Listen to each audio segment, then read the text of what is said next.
Sí, lo sé, otro vídeo de Pokémon, ya. Pero es que no quiero dejar la Pokédex a mitad, aunque solo voy por la tercera parte de los 150 primeros Pokémon. Por eso, como esto iba muy despacio, he buscado a un ayudante. Fue muy fácil conseguirlo, solo tuve que regalarle un Pokémon a un chaval y él analizará los Pokémon por mí. Mientras que él va por ahí viajando e investigando más Pokémon, voy a hablaros de los que conozco. Es decir, vamos a terminar definitivamente con los Pokémon inspirados en el folclore japonés. Y de hecho, vamos a hablar también de los Pokémon inspirados en la visión que tienen los japoneses del folclore occidental. Así que, vamos allá. Lo primero de lo que tengo que hablar es del desfile nocturno de los 100 monstruos. Es un motivo recurrente en el arte japonés. Hay papiros y papiros con ilustraciones de monstruos. Lo que pasa es que no existen tantos monstruos en el folclore japonés, o por lo menos no tantos que tengan una mitología asociada. Por eso, muchos artistas lo que hacían era inventarse monstruos que fueran pintorescos, aunque a veces estos monstruos no tenían ni siquiera nombre y por supuesto no tenían mitología asociada. Un ejemplo de esto, el Akakuchi. ¿Qué es un Akakuchi? Bueno, es una cabeza flotante en mitad de una nube de humo, pero no hay mucho más que decir sobre él.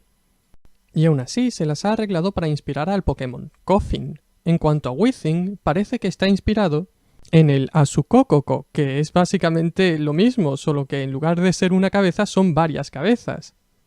Otro Pokémon extraño, Tangela, ¿qué sabemos de él? Bueno, sabemos que está envuelto en tentáculos y que esos tentáculos son de origen vegetal. El juego en una de sus entradas en la Pokédex nos dice que esos tentáculos se parecen a algas. Además, Tangela solo puede ser cazado a la orilla del mar, pero el aspecto de sus tentáculos no coincide con el aspecto de las algas en su estado natural, más bien coincide con el aspecto de las algas preparadas para ser comidas. Bueno, Tangela no sería el primer Pokémon inspirado en comida, ¿verdad? Y es que entre los monstruos que encontramos en el folclore japonés hay varios basados en la comida, principalmente en los vegetales. Uno de los pocos casos en los que se le asigna un nombre a una de estas criaturas es la de Furutsubaki no Rei, que es un monstruo envuelto o formado por hojas de té. Supongo que es lo más parecido a Tangela que vamos a encontrar entre estas ilustraciones. Otra figura recurrente en las ilustraciones de los desfiles nocturnos de 100 monstruos es el Domo Komo, una persona con dos cabezas. Ya, no sé por qué el Pokémon Doduo me viene a la mente. Oh, venga, no me vengáis con que no se parecen, son tal para cual. La historia de Domo Komo es más humorística que de terror. Narra cómo dos cirujanos, uno llamado Domo y el otro llamado Komo, decidieron que iban a competir para ver cuál de los dos era el mejor cirujano de Japón. Empezaron cortándose los brazos y volviéndoselos a coser, pero viendo que su rival también hacía lo mismo, los dos dijeron al mismo tiempo, no, esto no es todo de lo que soy capaz, y entonces decidieron cortarse las cabezas y volvérselas a coser. Supongo que deducís cómo acabó eso, ¿verdad?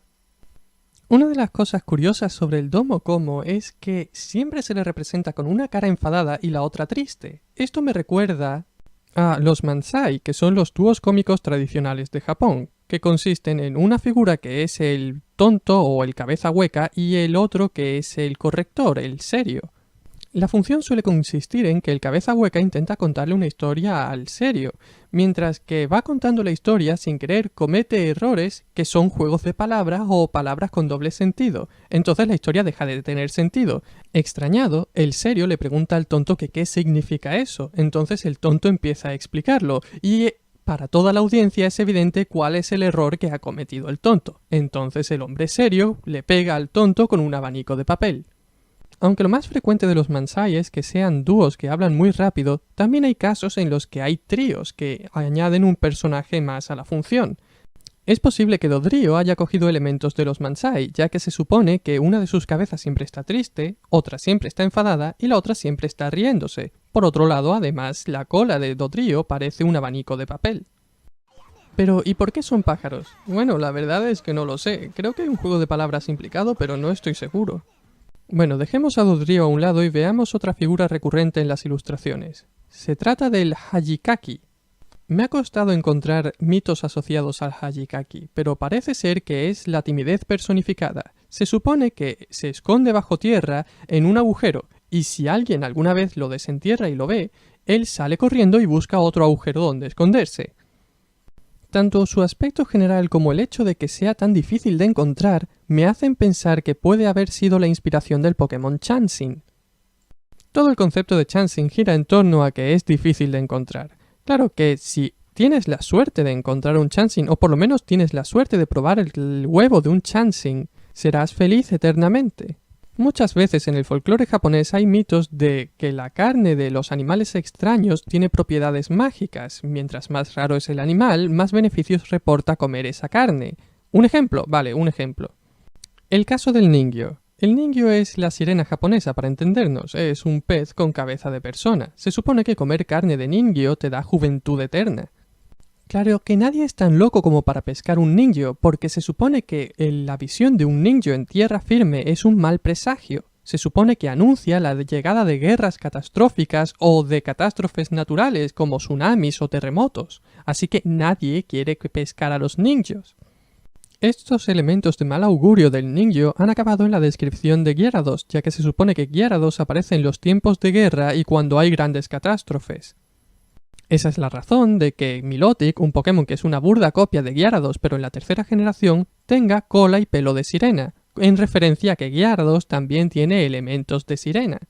Pero no perdamos más el tiempo hablando de Gyarados, del que ya habíamos hablado, y de Milotic, que ni siquiera está entre los 150 primeros. Mejor hablemos de Mr. Mime. Sí, Mr. Mime es un mimo. No sé que me vais a decir que no tiene nada que ver con el folclore japonés. Ya, pero es que un mimo es muy soso. ¿Qué pinta un mimo en un juego de monstruos? A no ser que tengáis miedo de los payasos, no pinta nada. Sí, pero creo que Mr. Mime está haciendo referencia a otras criaturas del folclore japonés. A ver, mirad el diseño de Mr. Mime. Mr. Mime está formado por círculos rojos dentro de círculos blancos, ¿verdad? En su barriga, en sus mofletes, en la yema de sus dedos. No cuesta mucho trabajo imaginarlos como globos oculares, círculos blancos alrededor de círculos rojos en este caso. El diseño de Mr. Mime podría ser una figura humana formada por globos oculares. Y lo creáis o no, hay varias criaturas en el folclore japonés que siguen una descripción parecida. Hay distintos grados de esto, el más extremo es el del Hyakume, que tiene ojos por todo su cuerpo. Luego vendría el Dodomeki, que es una figura humana con un montón de ojos en sus brazos. Y finalmente, el más relevante para el caso que nos ocupa, tenemos el Tenome, que solo tiene ojos en las palmas de sus manos. El Tenome suele ser representado palpando el aire delante de él para intentar ver hacia dónde se encuentra su presa. Es una posición parecida a la que adoptaría un mimo cuando hace ver que hay una pared invisible delante de él. Así que Mr. Mime sería una combinación de un mimo y un Tenome. Otra criatura que sería esencialmente un humano deforme sería el Donotsura, una figura humana sin cabeza con su rostro en su torso. Este ser extraño bien podría ser parte de la inspiración de Hitmonlee.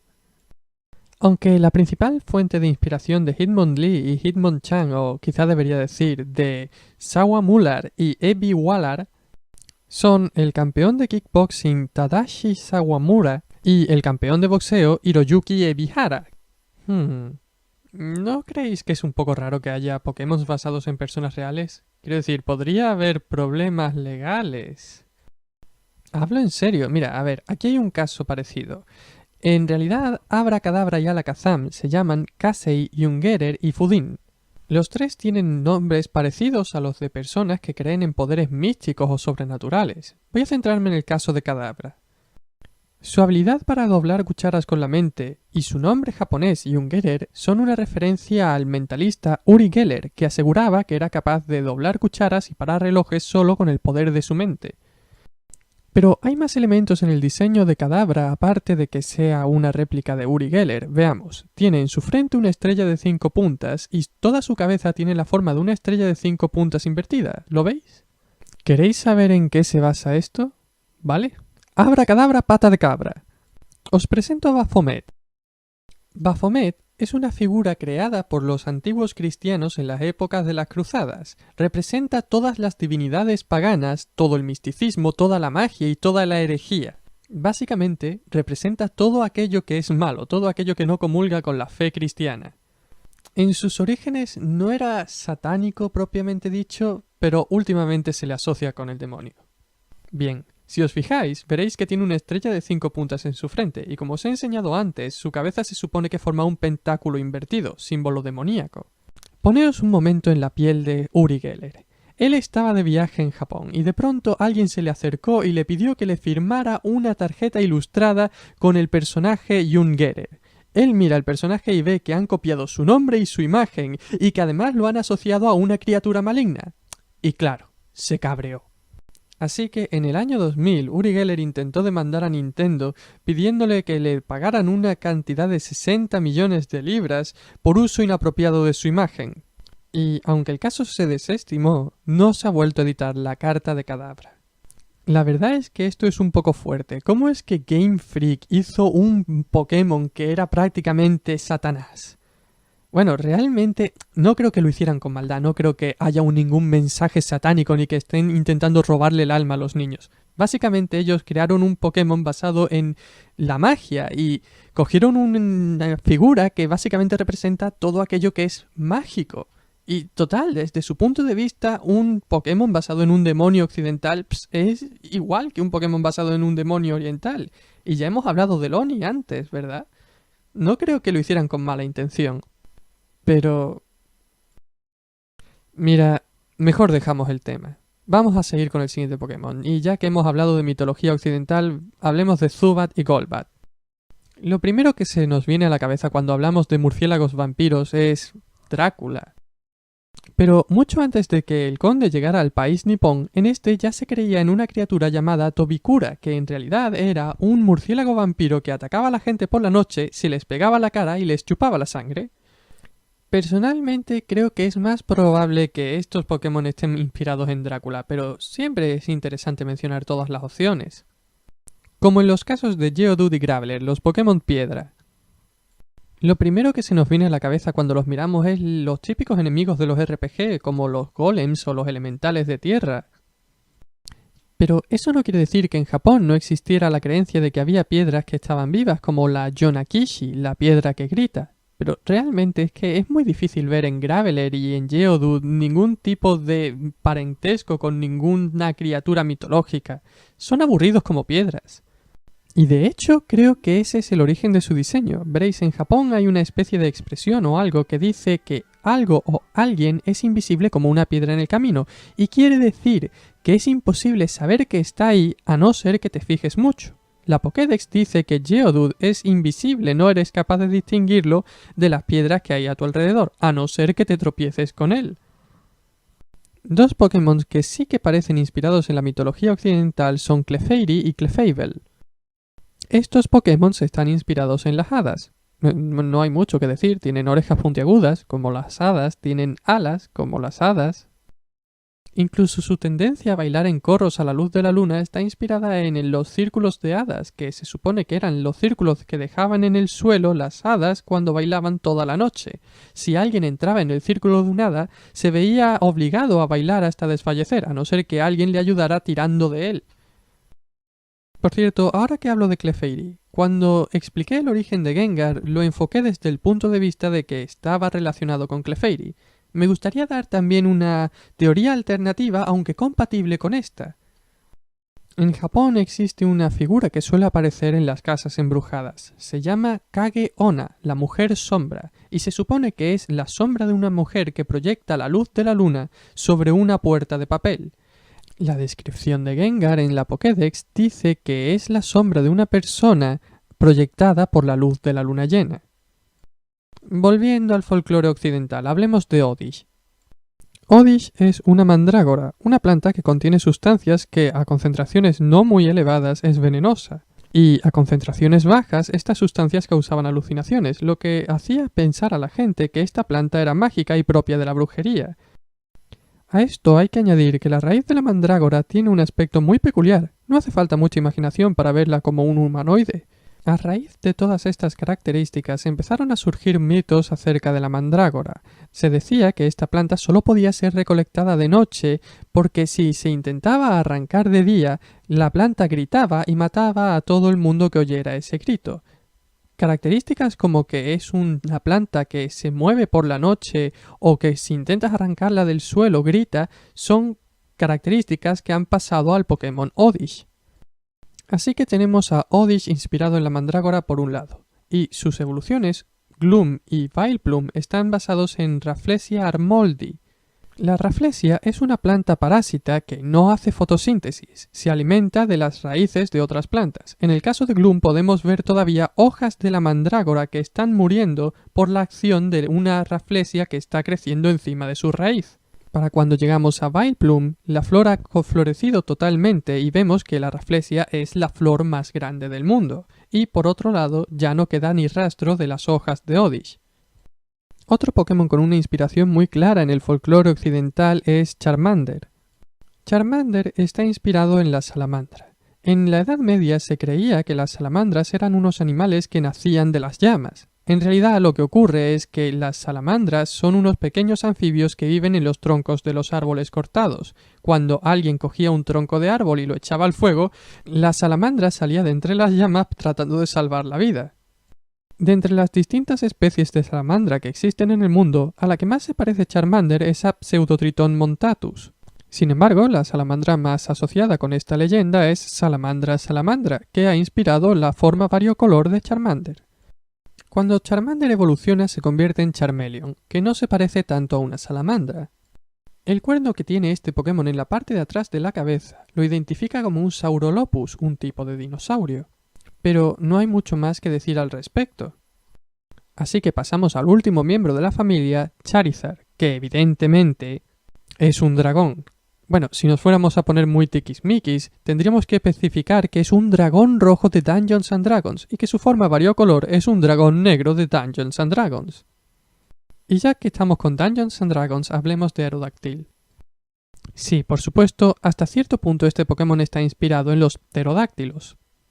Pero en lo que a aspecto se refiere, este Pokémon está inspirado en el Wyvern, un tipo de dragón que tiene alas en lugar de brazos y que tiene una cola acabada en un aguijón. Este dragón se hizo popular en Dungeons and Dragons.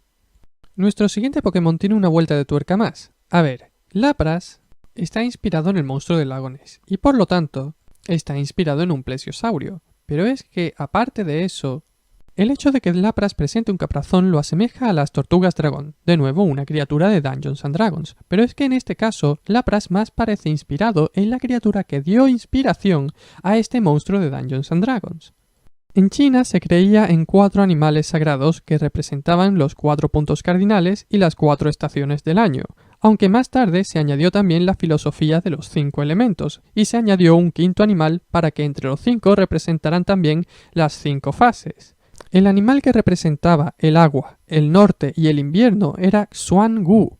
Tradicionalmente, a Xuan-Gu se le representaba como una tortuga rodeada por una serpiente, pero sus representaciones posteriores se le da el aspecto de una tortuga con un cuello muy largo, que es lo que hoy en día conocemos como las tortugas dragón de Dungeons and Dragons.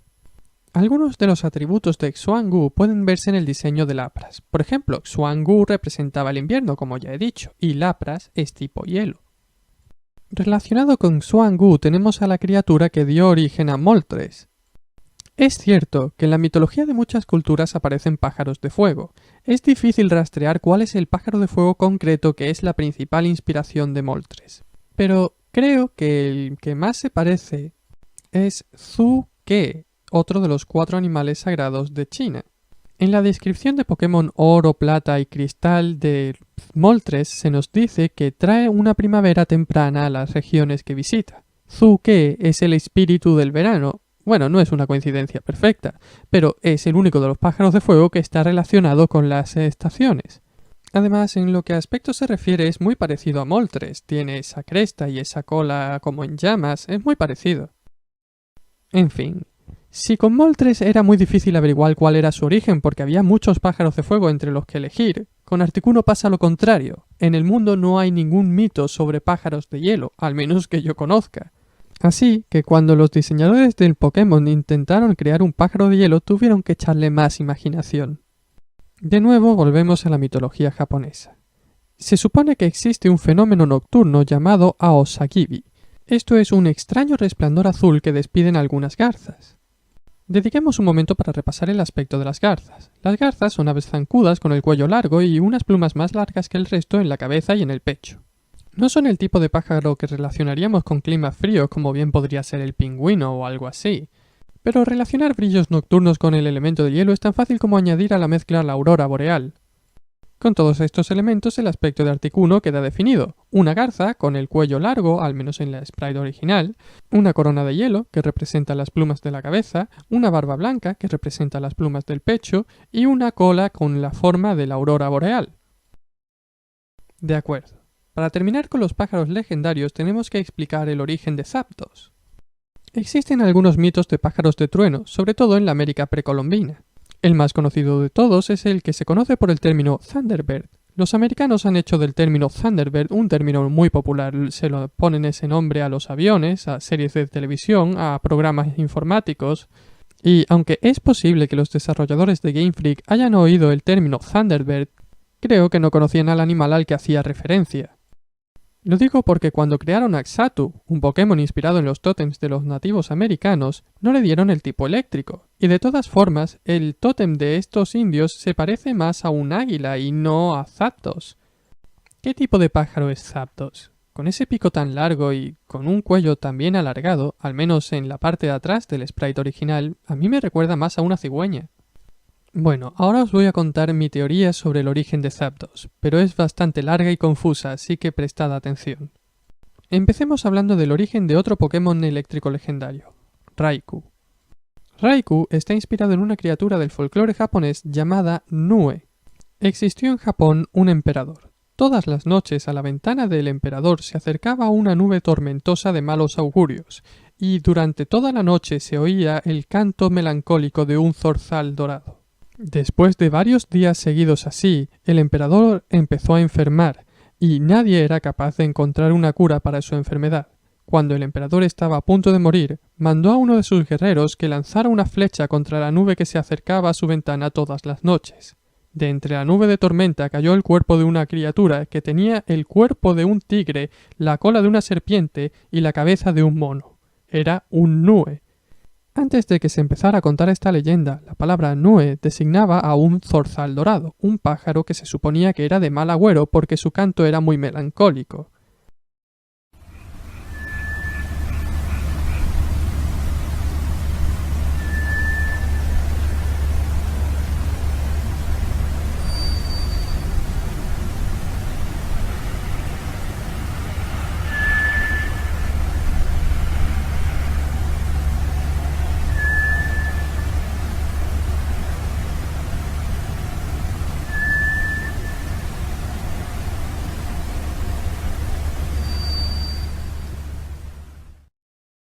Si he mencionado al Nue antes es para que veáis que los pájaros de mal agüero suelen ir acompañados de nubes de tormenta, y que una criatura que va acompañada de nubes de tormenta como el Nue puede inspirar Pokémon de tipo eléctrico.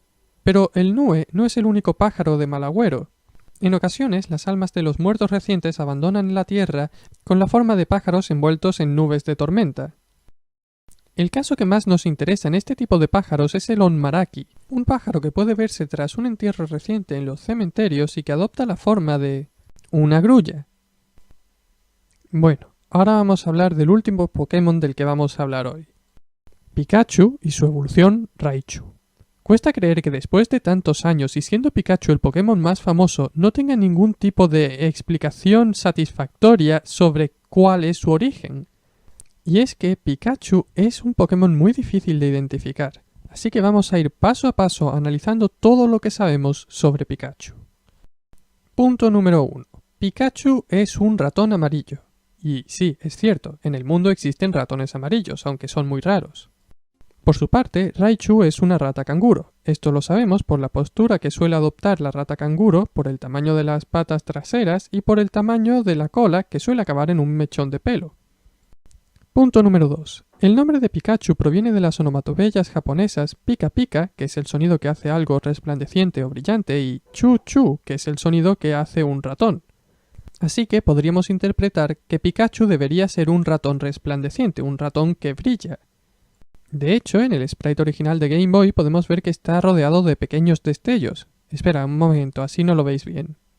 ¿Veis? Pequeñas lucecitas. Parece que el diseño de Pikachu estaba más enfocado en el hecho de que era un ratón que brillaba a que en el hecho de que era un Pokémon eléctrico. Pero desde que se inventó la bombilla, luz y electricidad van cogidos de la mano. Así, Pokémon como Lanturn, un Pokémon basado en un pez fútbol, un tipo de pez bioluminiscente, reciben el tipo eléctrico, a pesar de que los peces fútbol no son eléctricos. ¿Es posible que Pikachu, el Pokémon eléctrico por excelencia, recibiera el tipo eléctrico de forma secundaria simplemente porque era luminoso, en lugar de ser un luminoso porque es tipo eléctrico? ¿Quién sabe? Vamos a suponer que sí. Punto número 3. Desde el principio, Pikachu fue un Pokémon tipo Hada, es decir, un Pokémon parecido a Clefairy, a Jigglypuff y a Chansey. Sería esperable que la criatura en la que está basado aparezca en cuentos de hadas. Además, siendo tipo Hada es un Pokémon difícil de encontrar. La criatura que estamos buscando bien podría ser difícil de encontrar. Con todo esto yo diría que Pikachu está basado en el Caso, un ratón que se creía que vivía en alguna parte de China, aunque era muy difícil de encontrar. Su piel era muy apreciada porque era muy brillante. La razón de que el caso sea conocido es que se menciona en el cuento de hadas más popular y más antiguo de todo Japón, El cortador de bambú. En él, Kaguya Hime pide a sus pretendientes que vayan a buscarle objetos que son prácticamente imposibles de encontrar. Ya hemos mencionado la joya que cuelga del cuello de un dragón. Otro de los pretendientes tenía que encontrar la piel de un caso, pero nunca llegó a encontrarla. De todas formas, la teoría de que Pikachu sea un caso es bastante rebuscada y tiene sus problemas. Por ejemplo, el nombre más común del caso se escribe como lo veis en la izquierda y significaría ratón de fuego. Su segundo nombre más común sería el que veis a la derecha, que significaría animal que brilla como el fuego. De todas formas, el símbolo del fuego, Bi, no siempre se utiliza para hablar de un fuego real, a veces se usa para hablar de fuegos fatuos, es decir, luces que no son fuego en sí mismas, pero que brillan como si fueran fuego. De todas formas, si esta teoría nos convence o cualquiera otra de las teorías que he mencionado antes nos convence y se os ocurre una teoría mejor, estoy deseando oírla. No, en serio, enviad una respuesta en vídeo a este vídeo y la veré.